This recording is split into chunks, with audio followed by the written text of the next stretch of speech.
So let us read the meaning of the verses and then let us discuss what these verses means to us, what the relevance of these verses in today's time.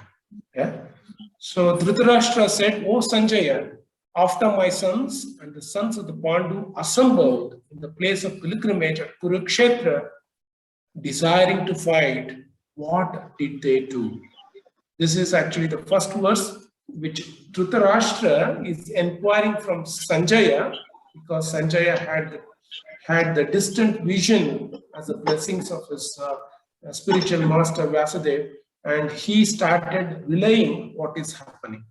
So this was the first verse we discussed last time. Sanjaya said, "O king, after looking over the army arranged in the military formation by the sons of the Pandu, King Duryodhana went to his teacher and spoke the following words."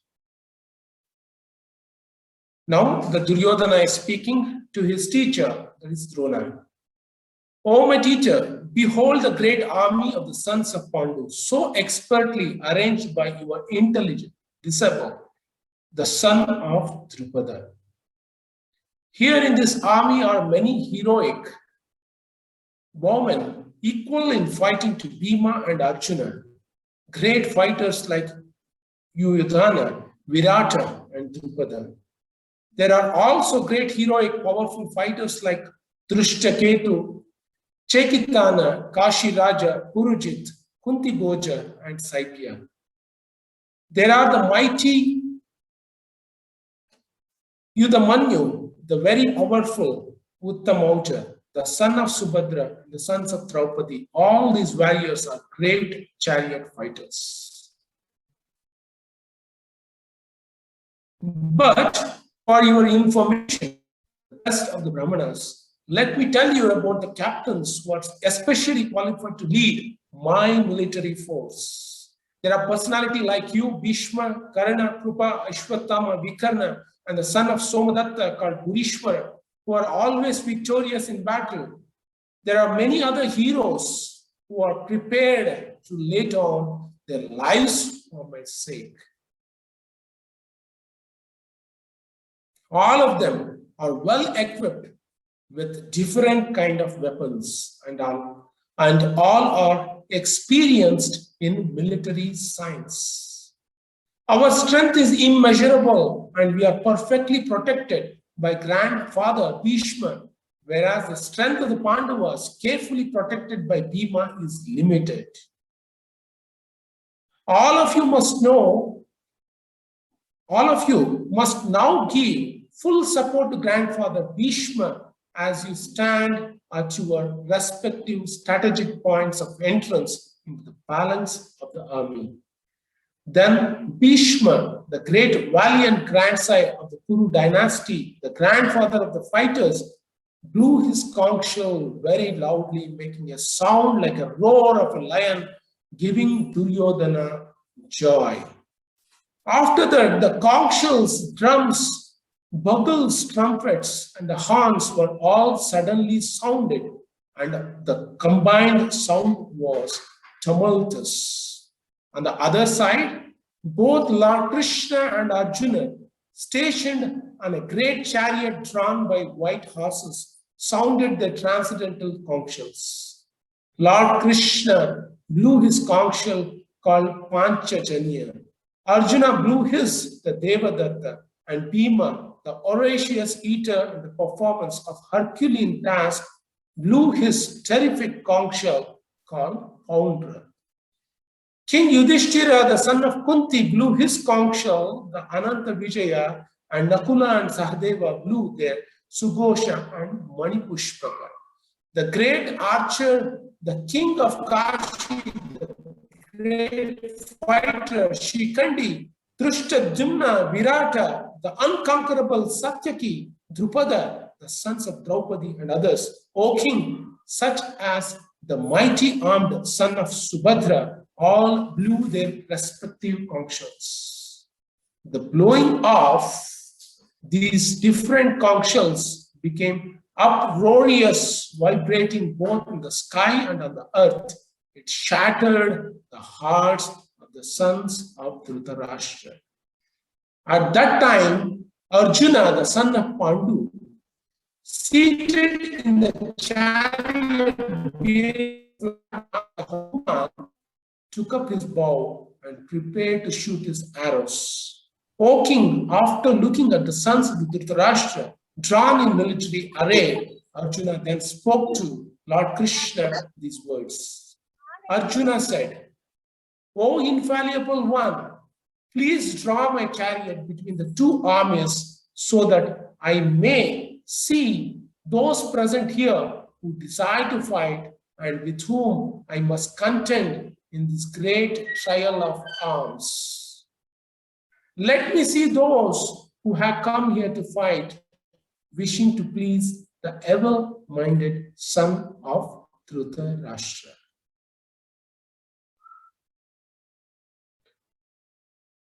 So, Hare Krishna. So, welcome to all of you for the first chapter, the part 1 of the first chapter. I think the first chapter might take 2 weeks. So, we'll complete the first half of the chapter today, and second half of the chapter we will see next week. So, here, as you can see through the verses, we can understand that it is an arrangement of both the parties who are in the battlefield of Kurukshetra, and Sanjaya relaying what is happening from the battlefield of Kurukshetra. And Dhritarashtra, being blinded by the love of his son Duryodhana, started asking Sanjaya, please tell me what is happening with my children and the children of Pandu. So in this way, he expressed his clear vision of how he saw his own family. He separated the family of his from the Pandu's family. So he asked this question to Sanjaya, and Sanjaya started speaking how Duryodhana started walking towards his teacher Drona and started explaining about the army strength of his and the army strength of Pandavas. So few things we need to understand from these verses. So Bhagavad-Gita is very much relevant in today's world. Although this war had taken place 5,000 years back, we had discussed this elaborately in the last 3 sessions. I explained this to ensure that Bhagavad-Gita has eternal wisdom to teach us how to lead our life as a personality of character, integrity, and values. Very, very much important for all of us to understand. So, while reading through these verses, don't just start thinking that, oh, these are the characters from Kaurava's army and the Pandavas' army, and the Kauravas are, blowing their conch shells and the Pandavas are blowing their conch shells. There is a deeper meaning to it if we understand this war, the background to this war. It has a lot of messages for us. It has a lot of messages for us to understand and learn from it. So let us try to today analyze the battlefield of Kurukshetra from our own battlefield of life, what we are leading in today's world. Because unless and until we try to understand these verses of Bhagavad Gita from the contemporary life we are leading, Bhagavad Gita will be left as it is 5,000-year-old epic. We need to relate to that.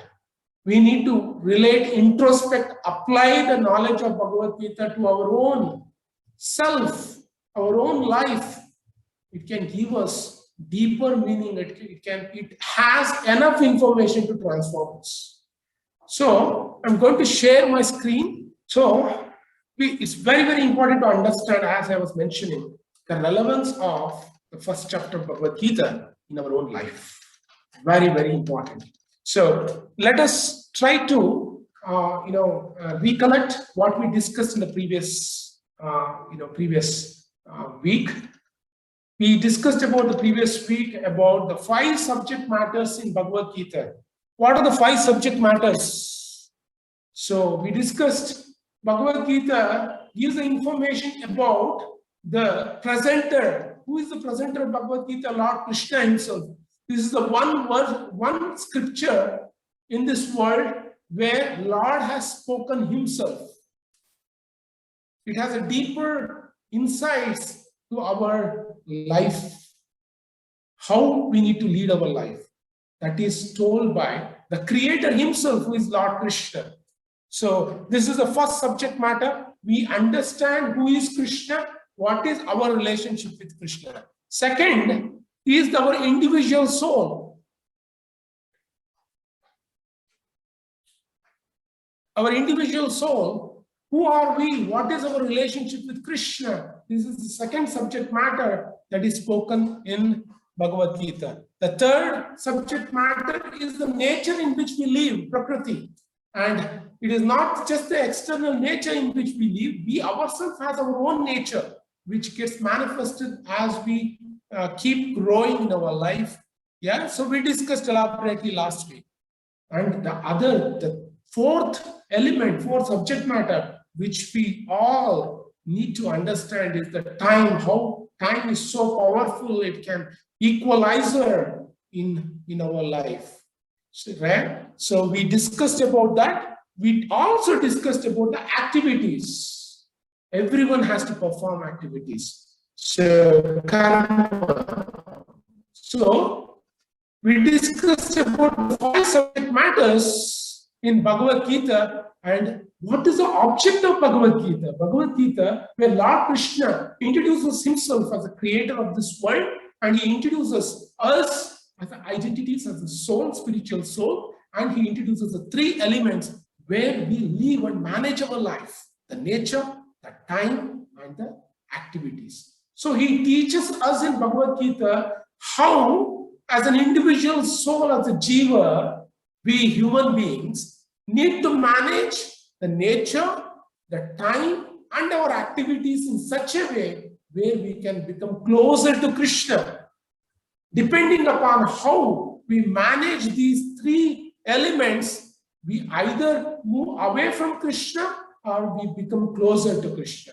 This is all about Bhagavad Gita teaches us. Yeah, we discussed about this in the last week. So today we're going to discuss in detail about the first chapter. The first chapter of Bhagavad Gita, and we discussed the verses from 1st to 23rd verses and how to understand these verses. Mindly, if you look into the first verse to the 23rd verse, it actually gives several messages to us. First is gives the blind love that Dhritarashtra had for his children. And what was the consequences of this blind love a parent had for his children? So analyzing the aspirations of Dhritarashtra. Dhritarashtra had high aspirations for his children, the success of his children. And children, he thought, only the children of his. And he separated the children of Pandus as a different family. And the next is where Sanjaya is speaking about Duryodhana, and Duryodhana going to his spiritual master and explaining the army. What do we learn from that? Duryodhana is calculating the strength of Pandava's army and the Kauravas' army. He started calculating the strength of the weapons, the strength of the warriors that Duryodhana had, and he started consoling himself. He becoming completely, overconfident that his army strength is much, much greater than the army strength of Pandavas. This was the calculations of the Duryodhana. And we too in this world do so many calculations like this. Calculations where we see that we are safely positioned in this world because I have I have intelligence, I have knowledge, I have beauty, I have wealth, I have power, I have followers, I have fame, I have so many things. And we start consoling ourselves that I am the most luckiest person of this world. But we forget to see the destiny. Yes, so divine unseen arrangements which are not at all visible to us. Very much. So Duryodhana had only the gross vision of what he wanted to achieve, what is the material possessions he need to have to achieve that. So he chose the army of Krishna, and he didn't wanted Krishna. Because he was Bahushakahi Anantascha Abuddhayo Avyavasayinaha. Krishna says in the 41st verse of Bhagavad Gita, he was always calculating the many goals of him, how he needs to arrange the army, how he needs to have this military strength. These are all fine. The military strength is very much required. But if the divine interference doesn't cooperate with us, the military strength is of no use. We have seen this. The natural calamities can put everything upside down. So what do we learn from this? Let us discuss today. And also, we are going to discuss about the deeper meaning of glowing conscience. As Sanjaya also mentioned after Duryodhana spoke about the strength of his army, and he started telling how Bhishma, Drona, Karna, such a great warriors are there in his army. And Bhishma is the grandson of all the grandsons of the Kuru dynasty. And he is the king of warriors. He has fought millions of battles like this before. And Duryodhana said, he is going to support us. And one of the important verses we need to understand in this is the verse 9th verse, where Duryodhana starts saying, see the army of mine who are assembled in this battlefield. They have all come here to give their life for me. Such a selfish nature of Duryodhana that he didn't mind giving away the lives of his own army men to fulfill his dream, fulfill his aspirations. Very important for us to understand the mindset of Duryodhana, mindset of the Kauravas, and the mindset of the Pandavas. Yeah. So also the Sanjaya spoke about how the entire army of warriors actually started blowing the conch shell. You need to understand the previous times, conch shell blowing had a deeper meaning, because they had today's world. You have cell phones, you can call and you can make you have 40,000 watt speakers. You can actually communicate throughout the space, but in those times they had powerful conch shells with them. These powerful conch shells each had its characteristics, its attributes, its skills of blowing in different tunes and amplitudes. It conveyed different messages. So each and every army man started blowing these conch shells, and Sanjaya distinctively called the conch shells of the Pandavas as a Divya Shankaha, to tell that the conch shells of the Pandavas had the messages of auspiciousness. What does Divya means? Divya means the transcendental. Divya means something auspicious. Material means inauspicious. Spiritual means auspicious. When spiritual combines with matter, it has a deeper messages for us to utilize the strength of the matter in the progress of humanity. So the deeper the communications that were made by the two armies were defined, and let us discuss about that more in the following in next 20-30 minutes. Now, very, very important, where Arjuna is telling Krishna that he took the bow and he started actually putting his arrow and started looking towards his opposition men. Then when he started looking into his love spontaneously for his opposition army, it automatically arised, and Arjuna started telling Krishna that he wants to see his opposition army from the closer distance. So he tells Arjuna, Krishna, "Oh Krishna, please take me near my opposition party. Let me see how my wicked brothers have arranged their opposition army." So, how to understand these 23 verses? How can we relate to that in today's world? We can understand why this war took place.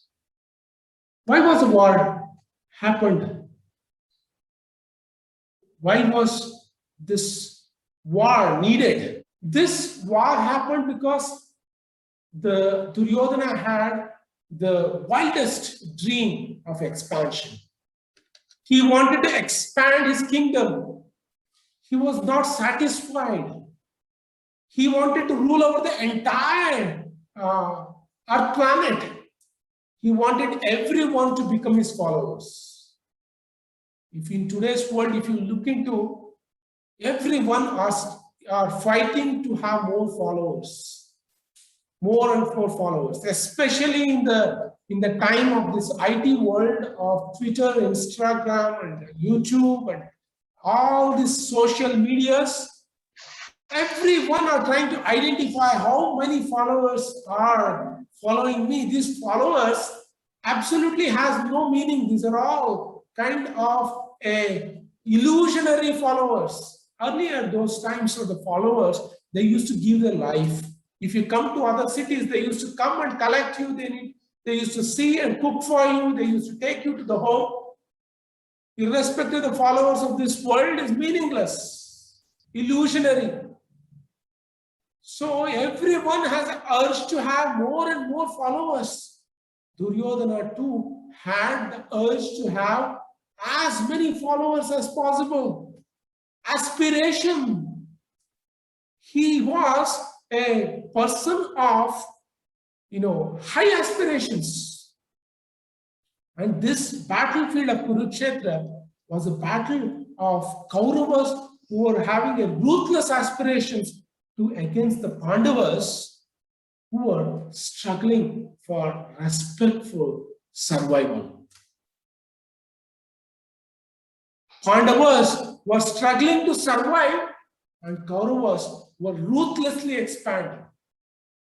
Pandavas were hiding in places so that they can save their life. But Kauravas, through their wicked means, were searching Pandavas everywhere so that they can kill them. And Pandavas had to go through struggles after struggles after struggles.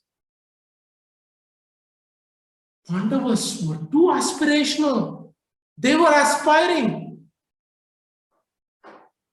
They were aspiring too. Duryodhana was aspiring too. But what is the difference of Duryodhana's aspirations against the Pandavas' aspirations? Very, very important for us to understand. Duryodhana was a man of high aspirations and he wanted to be the king of everyone. He wanted to have success in such a way that everyone are failures in front of him. He didn't want to see anyone to be successful. He wanted himself to be the only one person to be successful. This is very, very impractical and unrealistic in this world. Very impractical. Duryodhana was a personality of high aspirations. What was his aspiration compared to Pandavas? His aspiration was he wanted to be a personality of success where everyone else will become the personality of failure. impractical, unrealistic.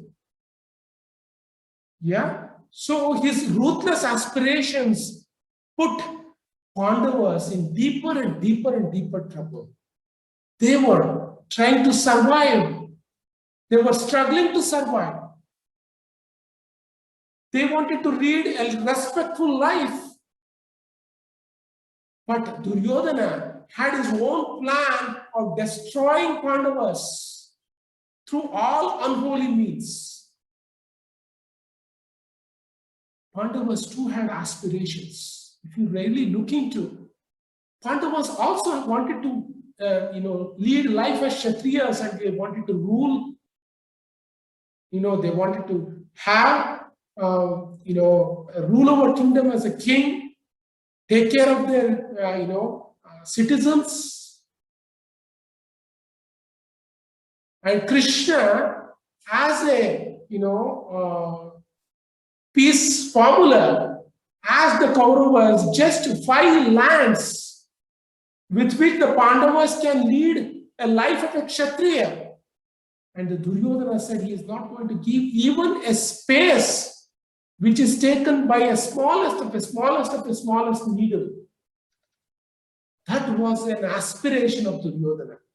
Duryodhana wanted to rule over the entire kingdom. And I was saying how in this today's world as well, this world, the battle has been taking place impractically because of the extreme desires for expansions.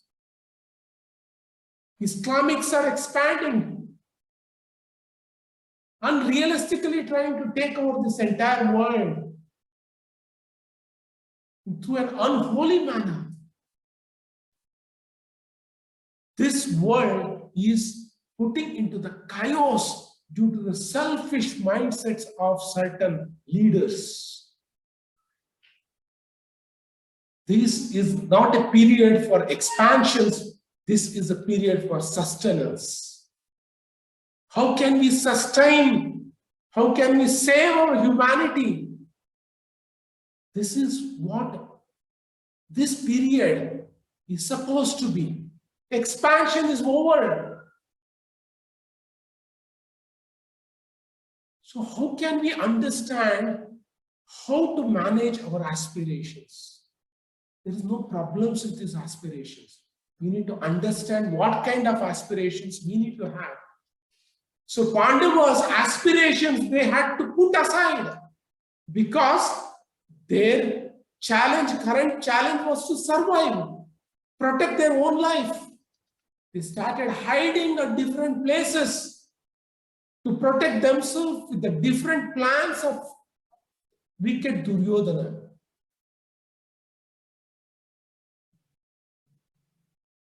These struggles brought Pandavas near to Krishna. They took shelter of Lord Krishna. They consulted him in different challenges. They grew as personalities. Very, very important for us to understand. These challenges, although it was humanly impossible to survive, these challenges mold Pandavas to become personality of character, integrity, and values. They could able to understand how to position their aspirations. What is the meaning of deeper aspirations they had with respect to the life in front of them? While Duryodhana was only looking into the aspirations of his, and he wanted to fulfill the aspirations in the most easiest ways possible, Pandavas were ready to go through difficulties. Because of that, Duryodhana completely got shattered by his own plans. Pandavas succeeded because they were molded by Krishna, Lord Krishna. They were educated in knowledge by Lord Krishna. They understood life. They understood the deeper meaning of life. They understood how much aspiration we need to have in life. Very much important in our life too. How much aspiration we need to have in our life. We can have all the aspirations of the world, but is it practical? So Pandavas were able to manage their aspirations because of the struggles they went through, because they had a most educative mother, Kunti, and a most noble teacher, Krishna. They learned in difficulties how to call out Krishna, how to receive wisdom from Lord Krishna, how to receive wisdom from Mother Kunti. That molded them as personalities. What do we learn from this? Duryodhana was ready to meet his aspirations, win over his aspirations at the cost of his own party men. He didn't mind to walk over the dead bodies of his own countrymen to fulfill his aspiration. His aspiration was to become the He-Man of this world. But the Pandavas, please look into this chapter. Very, very important for us to understand how to learn aspiring. Pandavas, on the other hand, too were aspiring to have kingdom, but they didn't wanted this kingdom at the cost of the bloodshed. Why? They had seen what life means. They had seen what struggle means. They had seen what it means to give to others. They were the most compassionate people. They were the most compassionate personalities. While they wanted to fulfill their aspiration, but they didn't want to fulfill their aspiration at the cost of their own relatives. The two perspectives of aspirations. One, at any cost, I want to fulfill my aspiration. The Pandavas, I want to fulfill my aspirations. I can balance out. I can discount the aspiration. I would be satisfied with the limited aspirations, but let it not come with the bloodshed. Let it not come with the cost of my life, of my own relatives. What a transformational thought process is this? Very important for us to understand. All the audiences who are hearing today, if we do not take the insights from Bhagavad Gita and understand to mold our life, Bhagavad Gita becomes a distant book for us. Embracing Bhagavad Gita means connecting Bhagavad Gita to our life. Very important for us. We all are born with aspirations. But do I want to have an easy aspirations, or do I want to struggle? Many people do not want to struggle in this life. Success is not transformational, but struggle is transformational. When we struggle to achieve success, it transforms us as personalities of character, integrity, and values. Very, very important learning from this chapter. While we succeed, let us not succeed in a cheaper way. Sukhe dukkhe samay krutva labho alabho jaya jayo tata tato yuddhaya yuddhasya naivam papam avapyasi. Krishna told Pandavas, fight in this battlefield, but do not leave the process. Follow the process. We need to follow the process. We don't want success through unholy means. Very important. Sukhe dukhe, it can give us misery in a long period of time. It may take for us to become successful. That's okay. We might have to struggle a little more. That's okay. But not at an unholy way, not at an unethical way of achieving success. What transformation it can give if we achieve success in an unethical means? It doesn't touch our heart. It doesn't touch our soul. If we really want to be successful in this world, let us struggle. This is a teaching of Bhagavad Gita. the first few verses. What kind of aspirations we want?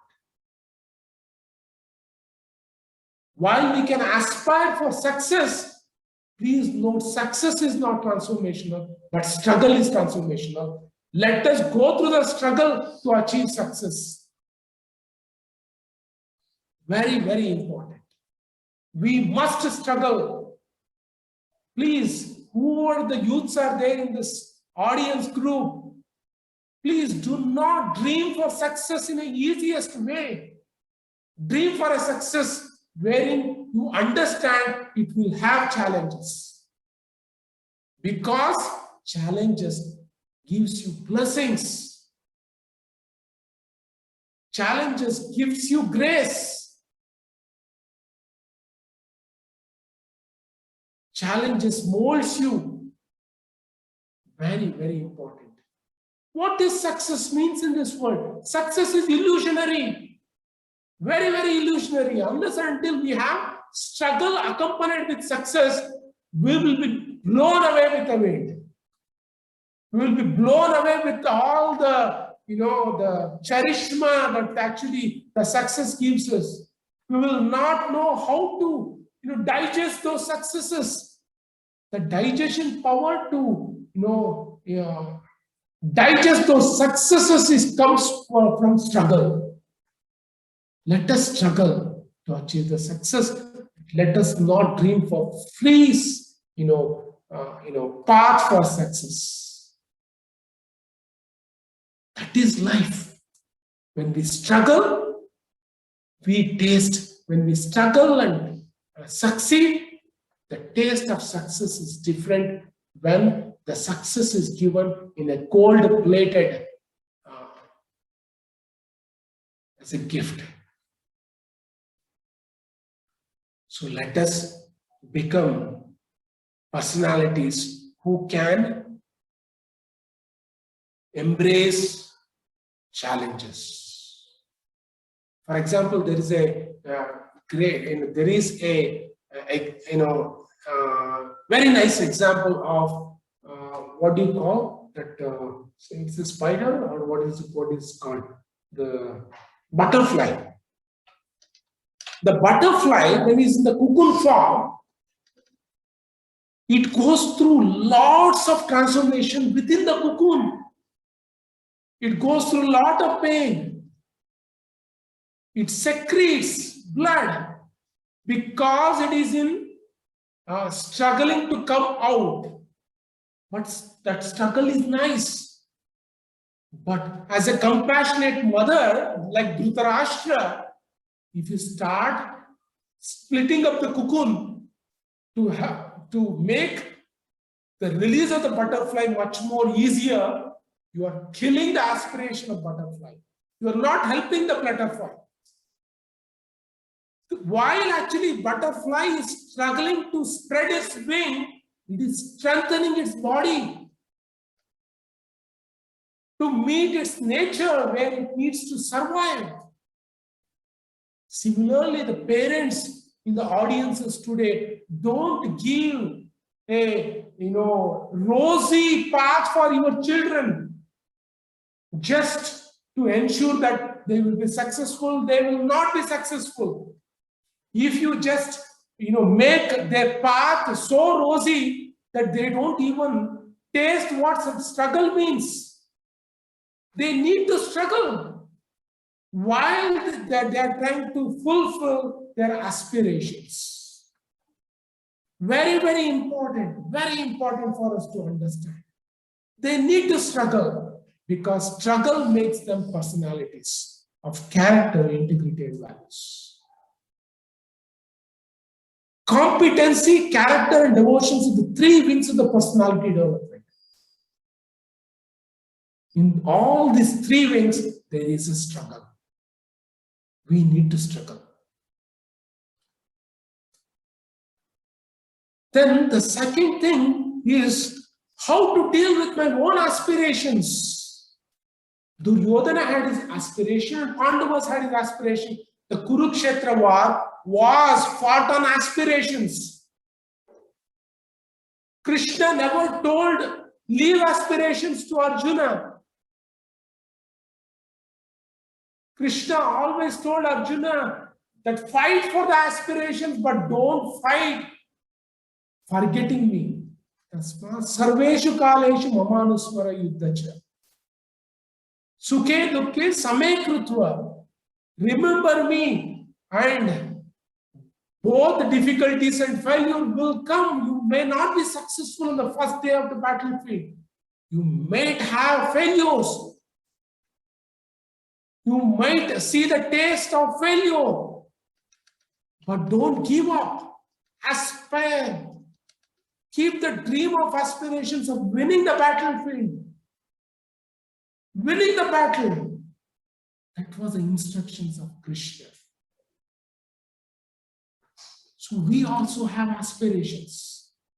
Everyone are born with so many aspirations in this world. But very, very important for us to understand how we need to mold our aspirations. What kind of aspirations we should have. How to discriminate aspirations. There is no dearth in this world of people having aspirations. But there is a dearth in this world. There is a dearth of people having right aspirations. There are people having so many aspirations in this world. Very important. You can, with aspirations, we create products which we launch to this world.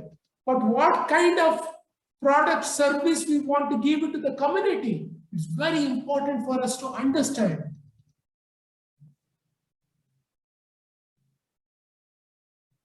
I might have aspirations. I need to check whether my aspiration is good or bad. Whether my aspiration is right or wrong. How to discriminate whether my aspiration is right or wrong. Who gives this wisdom? This wisdom is given by Bhagavadgita.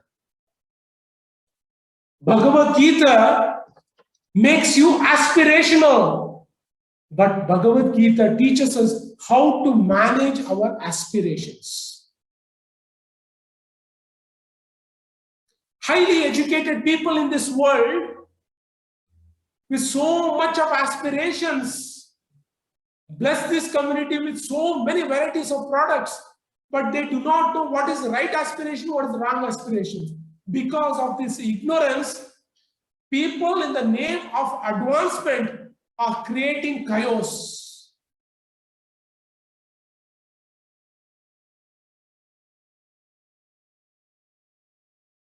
It is very, very surprising that we have so many intelligent people in this world who are only empowered by competency with lack of character, with lack of devotion.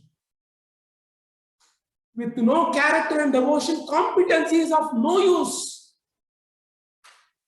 Arjuna too had competency after winning the battlefield. When Lord Krishna went back to the spiritual world, Arjuna had the same chariot, Arjuna had the same skills, Arjuna had the same weapons, but he was defeated by the villageman. Please understand, while he was coming back from the, when he was coming from Dwaraka, after seeing Krishna departing from this world, he was completely devastated because his friend left this world.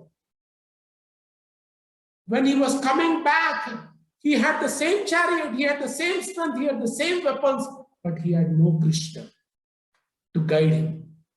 Please don't leave this calculation in our life. Divine calculation is very much important, although it is not seen, but divine is essential.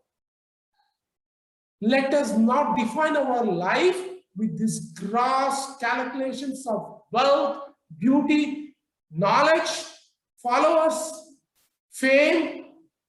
control, all these are all visible. This will not protect us in the time of need. This will not protect us.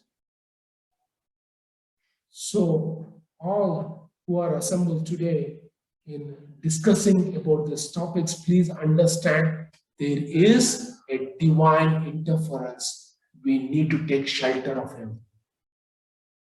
Without Krishna, our life, irrespective of unlimited competencies, is just zeros. We might have 1 0, 2 0, 3 0. I educated, I'm a bachelor's in engineering, 0. I'm a bachelor in engineering from IIT Mumbai, another 0. I'm a bachelor in engineering from IIT Mumbai. I have taken 10 out of 10 CGPA, another 0. I have now cracked and placed in Google. I'm going to earn $100,000 per month, per year, sorry. Google might get shocked. They have campus interviews to give $100,000 per year. So, I might give $100,000, another 0. I have my own girlfriend who is beautiful, who is extremely gorgeous. I'm going to marry her, another 0. I'm not only one girlfriend, I have many girlfriends with me, another 0. I have my parental ancestor property. My father has made so much money, I have innumerable number of gadgets, another 0. Keeping all these zeros, if we do not know what life means, how to mold our life, irrespective of how many zeros I might have, what is the use of it? As soon as we place 1 in front of it, every 0 becomes valuable. I recognize the value of Krishna in my life. I'm a bachelor in engineering. It has a meaning. I passed out from IIT Mumbai. It has a deeper meaning because you can contribute to the community. Because Krishna wants warriors like Arjuna. Krishna doesn't want people in the name of spirituality, just going around the street without doing any work. I am placed in Google, it has meaning. When we have character and devotion, every accomplishment we have, it has a deeper meaning in our life. Aspirational is good. We need to identify what is good and bad aspirations. Right and wrong aspirations. And unfortunately in today's world, most educated people do not have power to discriminate what is right aspirations, what is bad aspirations. Because of this, they are just vomiting filth into the society. I might have, the innumerable number of aspirations on my back. But we need to understand what kind of aspirations are there. If you are carrying a truckload of aspirations, it depends whether the truckload of aspiration is the truckload of stool or a 1 gram of kasturi. If you have unlimited aspirations and if it is just a truckload of stool, what is the value of it? We need to understand what is the right aspirations and what is the wrong aspirations. Very important. Sorry, I might have spoken in a polished way. Instead of saying stool, I should have told a garbage. Yeah, whatever. If it is just a truckload of garbage, if I'm carrying, it is filled with, aspirations of achievements, what is the use? 1 gram of kasturi is enough to, harmonize this entire world, spread the auspiciousness. We need to actually develop right aspirations. That is Bhagavad Gita. molding us as a personality, developing right aspirations. So what kind of aspirations should I develop? We see in this world, I was just looking through, if you look through the YouTube videos of achievers in this world, in the world's view, there are many, many achievers. In the world's view of calculations, many people are achievers. How the achievers are decided? Achievers are decided based upon the wealth you have generated. What kind of control you have in the world's economy. What kind of fame you have. What kind of personality of material calculations you have accumulated. In the world's view, many, many are successful people. But we understand today's world, the economy of this world, how economy of this world is built upon. The economy of this world is built upon bloodshed. Please understand. Many, many people who are successful in this world having big, big businesses of slaughterhouses, mercilessly slaughtering innocent animals. They are big, big businessmen earning millions, billions and billions of dollars. But what is the cost of it? At what cost they are earning it? What is the contribution they are making to the environment ecology? What is the message they are giving into the world? What kind of subtle conch shell they are blowing? Each and every person in the world, in the battle of Kurukshetra, they were blowing their own personal aspirations. Please understand, Kurukshetra war was fought between ruthless aspirations and the struggle to leave Pandavas and the Kauravas. In between, there were selfish personalities too, who had their own selfish agendas to, satisfy, succeed. They carried their own selfish agendas, like Shakuni, like who was the killer of Bhishma? Shikandi. They were all people who came with their selfish agendas. Please understand, Kurukshetra war was not black and white. There were brown people as well.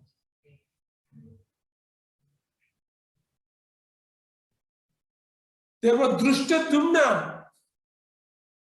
Please understand. Mercilessly killing Drona. There were selfish personalities too. It was not just religion and irreligion fight. Between that, there were selfish community too, who were using this war to succeed in their personal ambition. This is the battlefield. Today's world too, there are personalities. In the world of establishing humanity, there are personalities who show to the world that there are philanthropic people. But at the cost of what? At the cost of, killing billions and billions and billions of innocent animals every day. At the cost of bloodshed. Just 2 days back, I was looking at a video of a highly profitable establishment in today's poultry world. What is that? Slaughterhouse of collecting the testicles of animals. They say it's a big niche market of growing the testicles of animals, which will be used as the what do you call this eating? Niche eating is the delicacy. People purchase the testicles heinous as a delicacy. What kind of humanity are we breeding in this world? Is this a world of competency? What is this aspiration? You might have created this, entrepreneurship, growing unlimited testicles of innocent animals butchered and sold. But at what cost? Is it aspirational? Is it worshipable? Our aspiration should be worshipable. But what kind of aspirations are these? Certain people who are considered to be, most powerful, they have their own entrepreneurship with human trafficking, selling skins. In the one side, they build their empire with human trafficking. The other side, in the world's view, they have a philanthropic activity of woman empowerment. What a duality we are. What a duality in this world we are living in. What kind of people we have in midst of us. And these are, in this world's view, are called as successful people. Unfortunately, why? Because people lack Bhagavad-Gita, which can give us values. We can be most successful, but if we do not,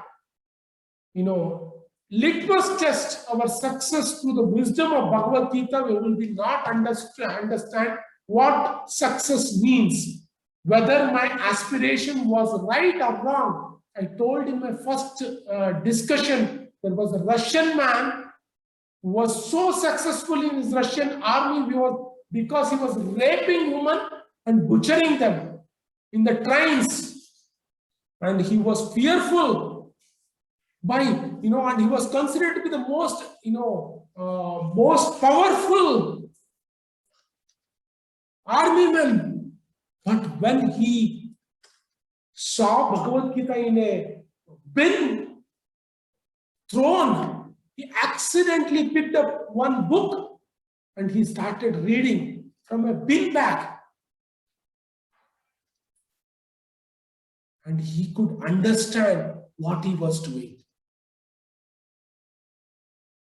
And he went through the transformation reading Bhagavad Gita. He met devotees who actually gave the message of Bhagavad Gita, trained him. He was going through Vishada Yoga. What is the Vishada means? Lamentation. He was lamenting what he did. He could understand what is right aspiration, what is wrong aspirations. He succeeded in his life. So, my dear friends, it's very, very important for us to develop right aspirations.